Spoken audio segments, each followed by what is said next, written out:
Life is not seeking to please you, it's seeking to awaken you. Every blow, every loss, and every disappointment are messages disguised as pain. Everything that happens to you has a purpose, even though it sometimes hurts to recognize it. Suffering does not come to punish you, but to shape you. And if you keep running from it, you will never understand who you are or why you are here. Purpose does not appear on easy days. It appears when reality forces you to look within. When silence weighs more than words and life corners you until it forces you to change. That's when understanding begins, when you stop asking, "Why is this happening to me?"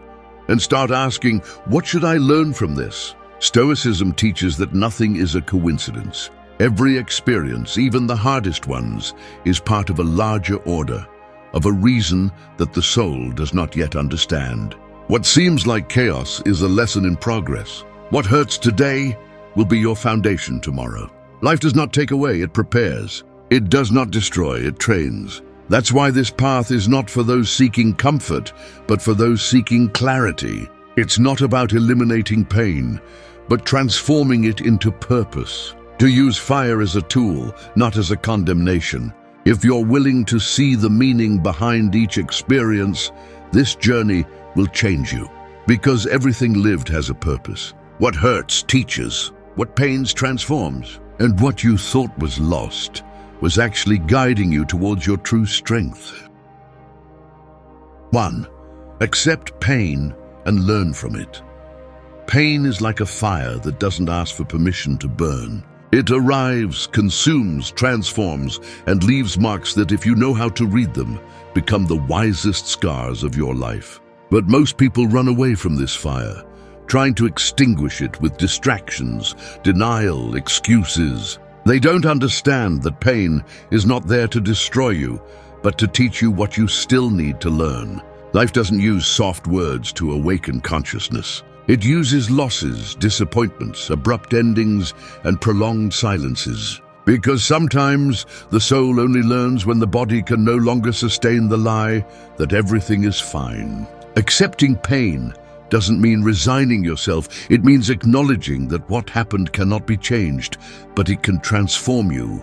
Resistance prolongs suffering. Acceptance turns it into wisdom.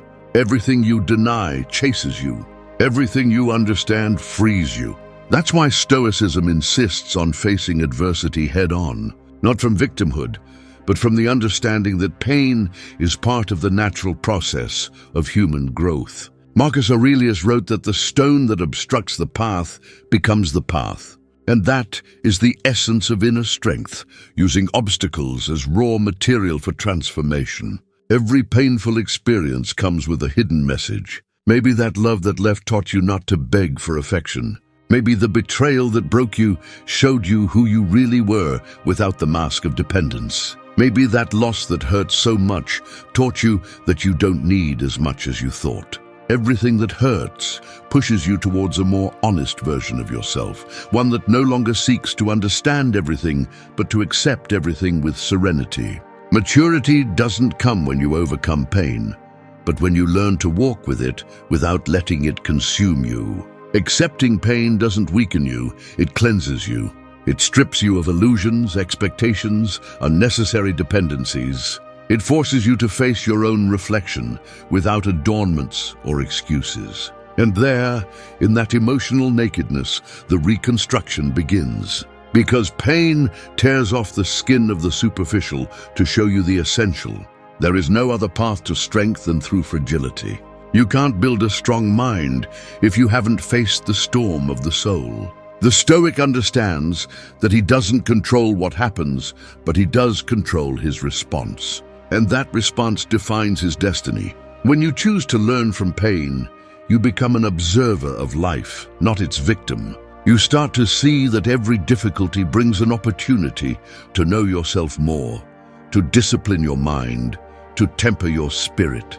And that is the hidden purpose of every wound, to transform you into someone more conscious, more resilient, more wise. Accepting pain is accepting life as it is, not as we would like it to be. It's recognizing that fire burns, but it also purifies, that the wound hurts, but it also teaches, that every fall reveals a strength you didn't know. When you manage to look at pain without fear, you realize that it was always your most honest teacher.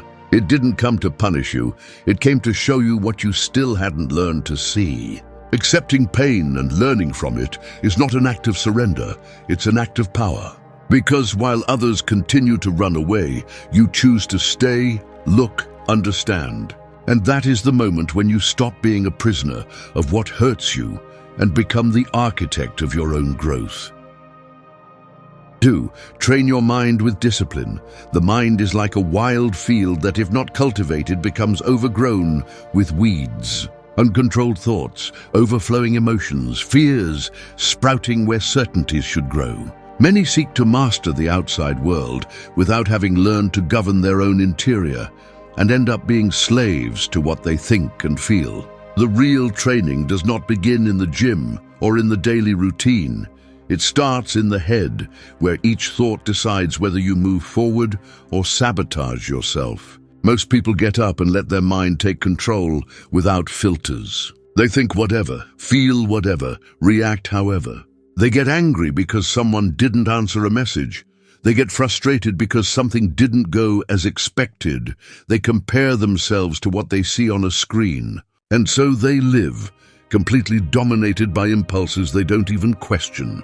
But the Stoic does not allow this. The Stoic understands that the mind is his main tool, and that if he does not train it, it will be the one to train him.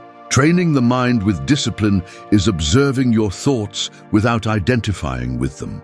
It's noticing when an emotion tries to manipulate your behavior and having enough strength not to obey it. It's not about eliminating what you feel, but understanding it and directing it. The mind is powerful, but it needs direction. Without discipline, it becomes a silent enemy that sabotages you with excuses, doubts, and fears. With discipline, it becomes the most loyal soldier you will have on your side. Each day offers the opportunity to train. When something irritates you and you choose not to react. When you feel fear and decide to move forward anyway. When you're tired and you do what you said you would. These invisible moments are your real mental gym. You don't need big speeches or external motivations, you need consistency. What you do every day shapes your character much more than what you think from time to time. The disciplined mind does not seek immediate pleasure, it seeks purpose. It does not get carried away by the emotion of the moment. It evaluates, understands, decides. When you train your mind, you learn to respond intelligently instead of reacting impulsively. You learn to think before you speak, to listen before you judge, to act before you give up. That's the difference between someone who lives adrift and someone who takes control of their destiny. Stoic philosophy teaches that freedom begins in thought. If you are a slave to your emotions, no amount of money, success, or power can save you. If you master your mind, no external circumstance can bring you down. It's not about being cold or distant, but about being aware, not to let the internal chaos reflect in your decisions. Calm is the result of a trained mind, not a life without problems. Training the mind is not a one-day task, it's a lifetime commitment. It requires discipline, patience, and self-knowledge. It's about getting up every morning with the decision not to be defeated by what you feel, but to guide yourself by what you know is right. Because when you control your mind, you control your reality. Everything else, success, peace, strength, comes as a consequence. Each thought you choose to cultivate is a seed. If you sow fear, you will reap anxiety. If you sow courage, you will harvest freedom. Train your mind like you train a muscle, with consistency, with rigor, with love for the process. Don't look for quick results, look for evolution. The mind is not conquered once, it is conquered every day. And when you achieve that, no external obstacle will be stronger than your internal mastery. 3.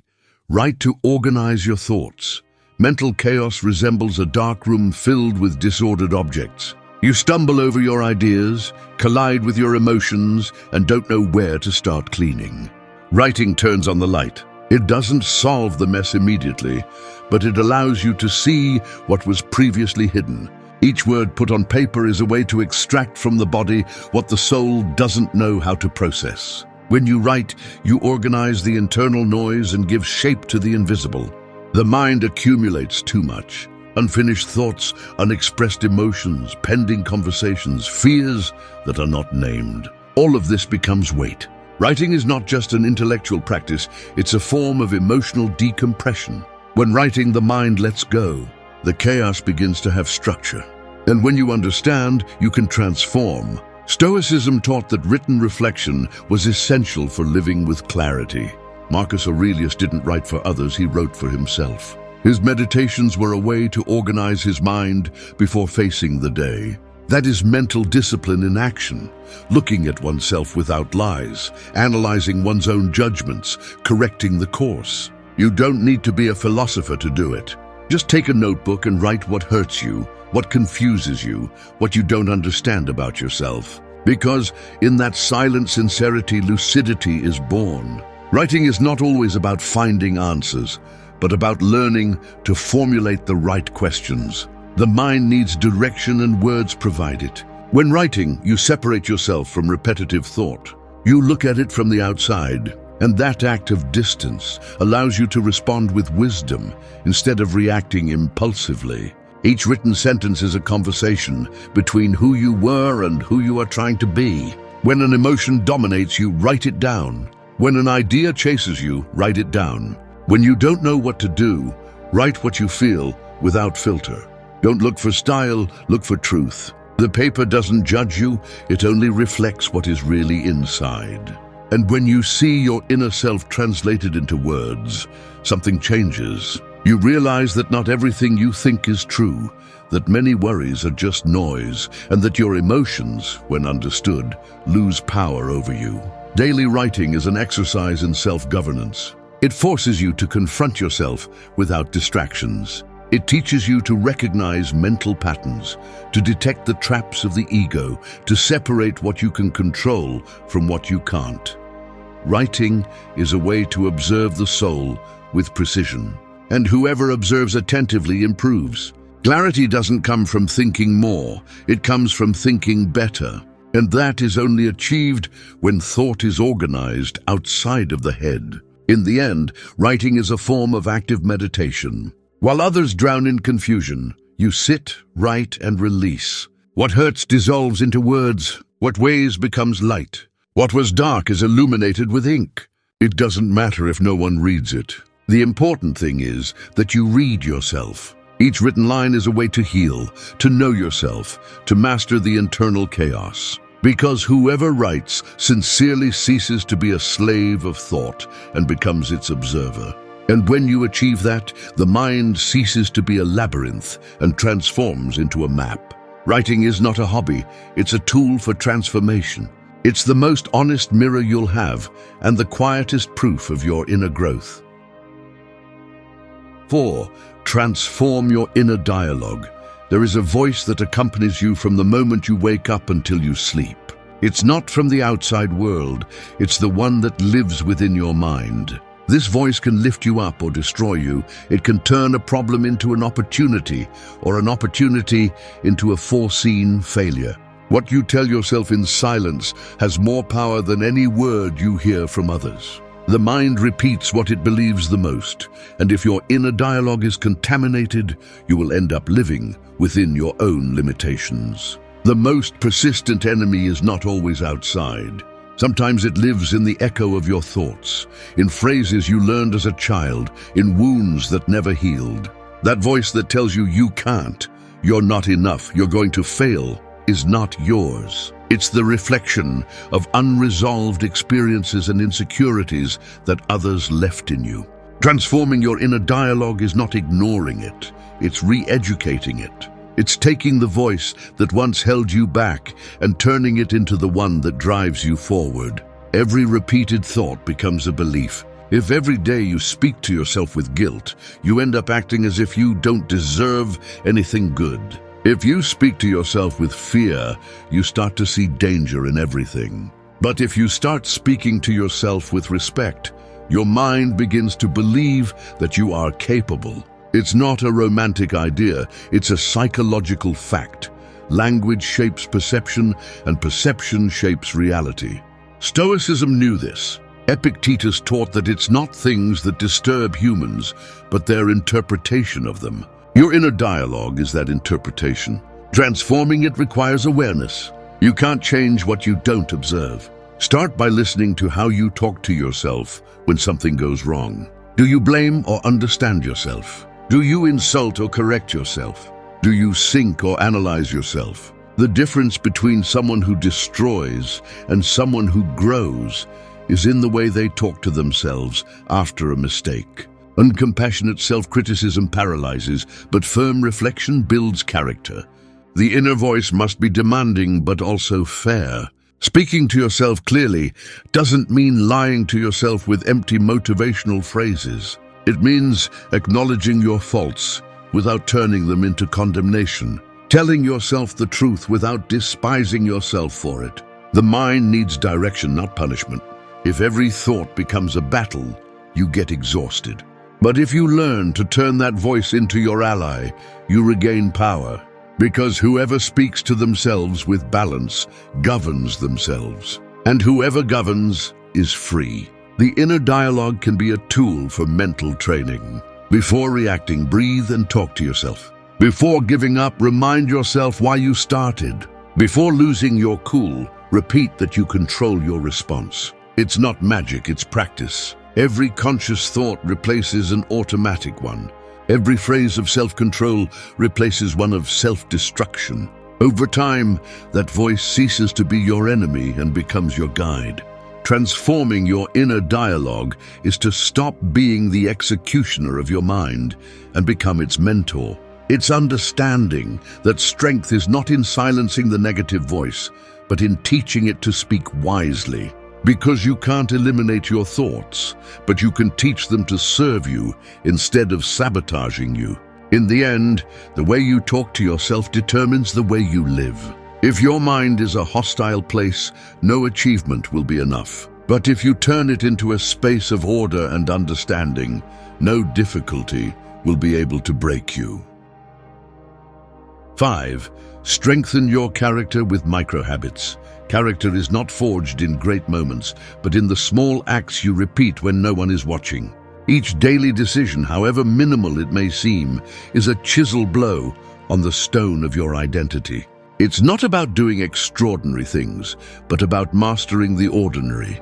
Because while most people wait for a sudden change, the Stoic knows that transformation is born in silent consistency. Many want inner strength, but few are willing to build it step by step.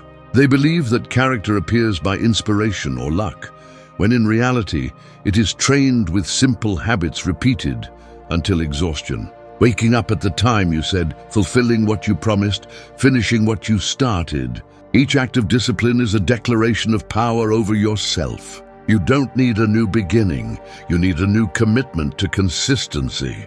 Microhabits are the invisible structure that supports your growth. They don't seek recognition, they seek stability. They don't pursue immediate results, they seek permanent transformation. If you improve a little bit every day, you are strengthening the part of you that doesn't give up. The mind learns with repetition, the soul with intention. And when both work together, change becomes inevitable. Stoicism does not propose grand heroic gestures, it proposes the constancy of self-control. Seneca said that no one becomes wise by chance. Wisdom and character are built in daily practice. The micro-habit of reflecting before speaking, of thanking before complaining, of acting before regretting are the foundations of a firm life. Each minimal choice you make consciously strengthens the invisible muscle of will. The problem is that many wait for motivation to act, when in reality constant action generates motivation. You don't strengthen yourself by what you think you're going to do, but by what you do even when you don't feel like it. Character grows when you fulfill what you said you would do, even if no one applauds you. It's easy to stand firm when everything is going well, but true discipline is measured when you're tired, discouraged, or alone. If you can stay the course in those moments, you are forming something unbreakable. Micro-habits are also a form of resistance to chaos. In a world where distraction dominates, whoever manages to maintain daily focus becomes invulnerable. You don't need to change your entire life, you need to change the way you live a single day and repeat it. Every morning is an opportunity to reaffirm who you are, and every night an opportunity to correct what failed without losing faith in yourself. Strengthening character is not about being perfect, but about being consistent. There is no growth without stumbling, but there is also no stumble that can't teach you something if you know how to observe it. Each mistake can become a reminder of what you still need to improve, and each improvement a testimony that you are progressing. The sum of those small steps creates a stability that no external blow can break. Character is not a gift, it is a consequence. A consequence of choosing discipline over comfort, action over excuse, consistency over impulse. Micro-habits don't just change your routine, they change your perception. They teach you to trust yourself, to respect yourself, to support yourself even when no one else does. And that is the basis of true strength, knowing that you are capable of keeping your word, even if no one is watching. 6. Respond calmly, not impulsively. Emotions are like waves that hit hard when you least expect it. If you don't learn to stand firm, they drag you along without you realizing it. But if you observe before you move, you discover that the wave loses power when you don't confront it with resistance, but with balance. In life, calm does not mean weakness, it means mastery. And whoever masters their reaction has more power than whoever masters others. Every day, you are exposed to provocations, injustices, words that hurt, and moments that challenge your patience. Most people react without thinking. They let themselves be carried away by anger, pride, or fear, as if impulse were stronger than reason. However, the Stoics understood that the immediate reaction is the greatest enemy of wisdom. Because the first thought comes from instinct, but the conscious response comes from character.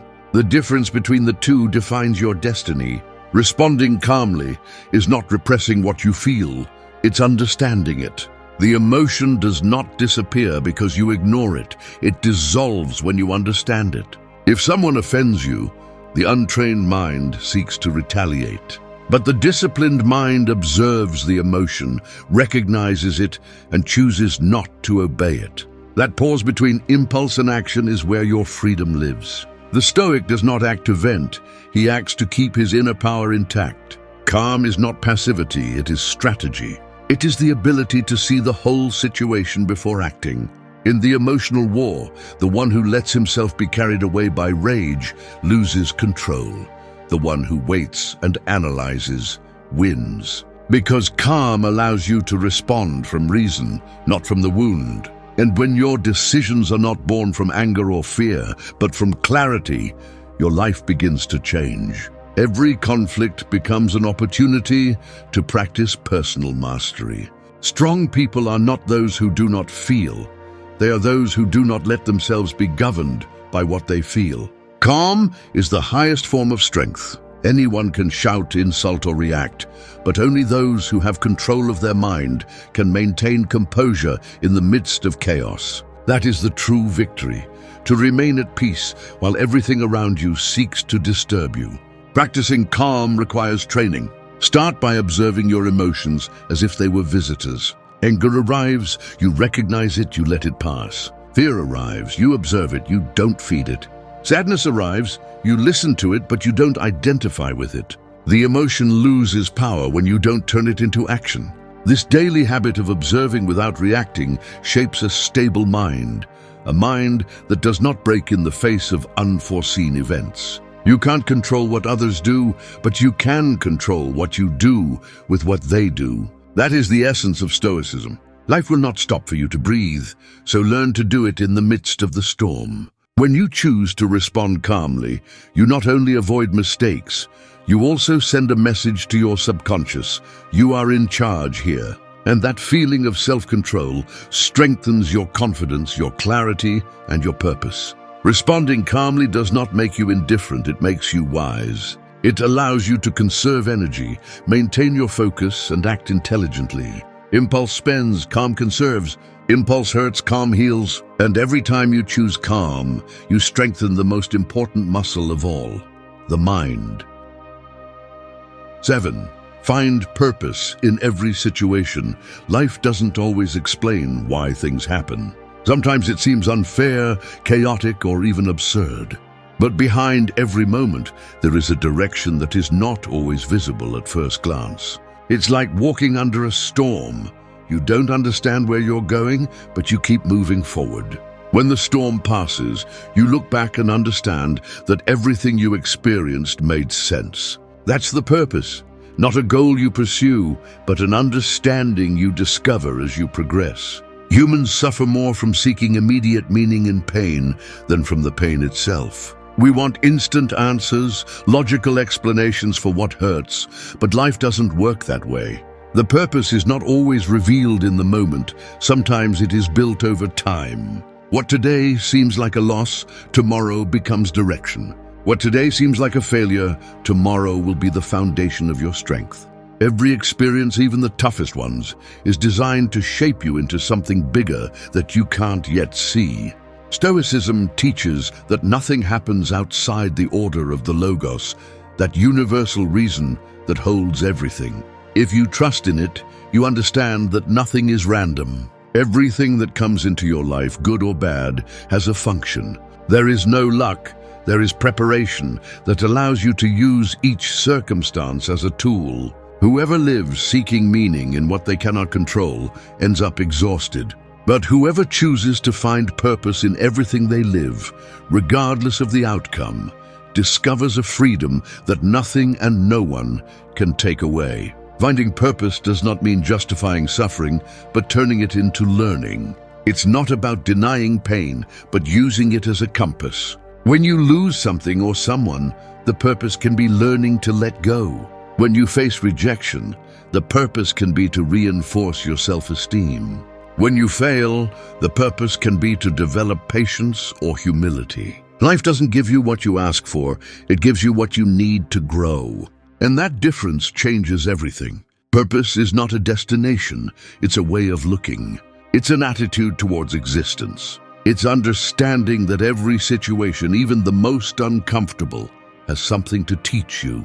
If you observe carefully, you will see that the worst stages of your life were the ones that transformed you the most. They broke you, yes, but they also showed you what you are really capable of enduring. And when you understand that, the fear of losing or failing disappears because you recognize that everything has value, even what hurts. Living with purpose doesn't require great revelations. Sometimes it's in the simple, in helping someone without expecting anything, in giving your best at work even if no one notices, in keeping your word even if it's difficult. Purpose is found in daily consistency, not in grand speeches. Every action you perform with meaning strengthens your connection with life. And when you live with purpose, every obstacle becomes part of the path, not a detour.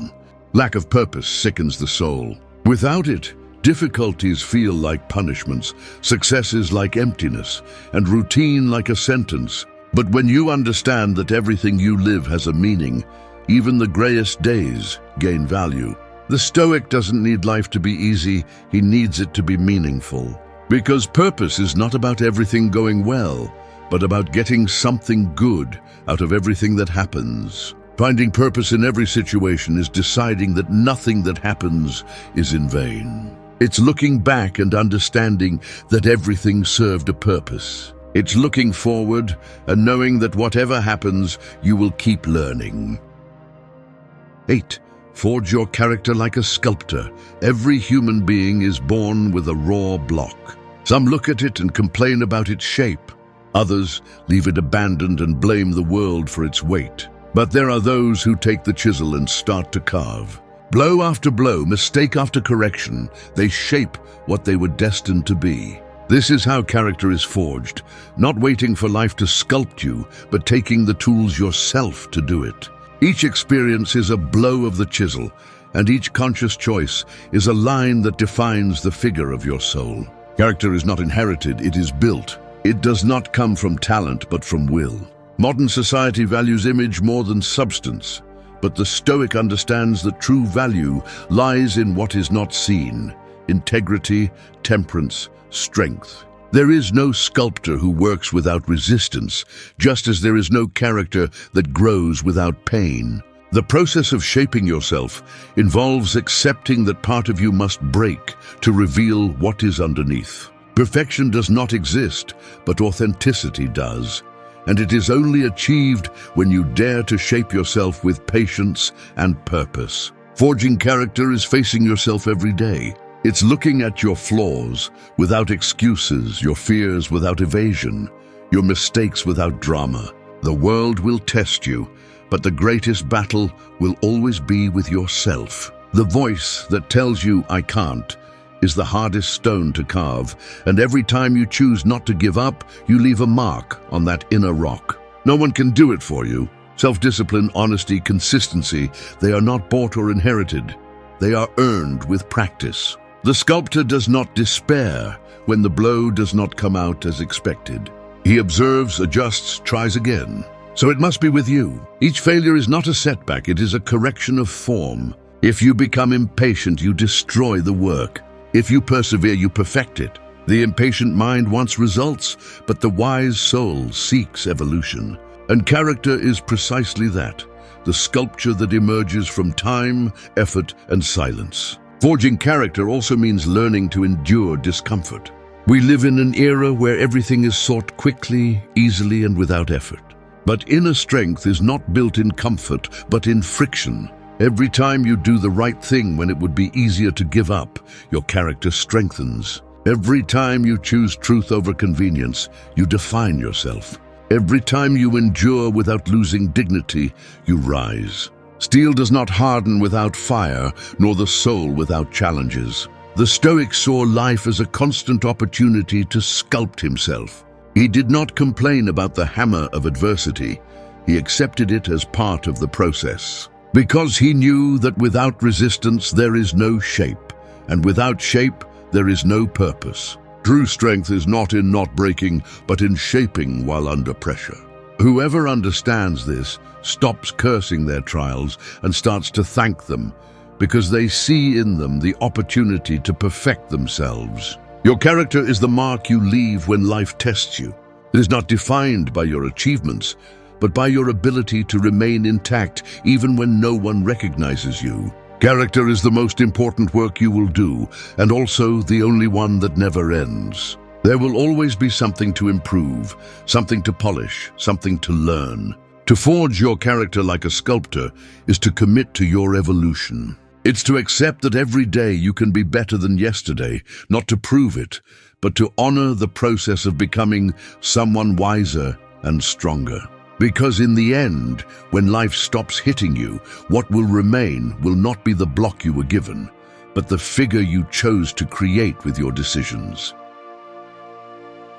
Thank you for staying until the end of the video. If you watched the whole thing, comment "I am Stoic" as our secret signal to know that you're a true student of Stoicism. Don't forget to subscribe and give the video a like if you enjoyed it. See you in the next video, and remember, keep cultivating your Stoic mind.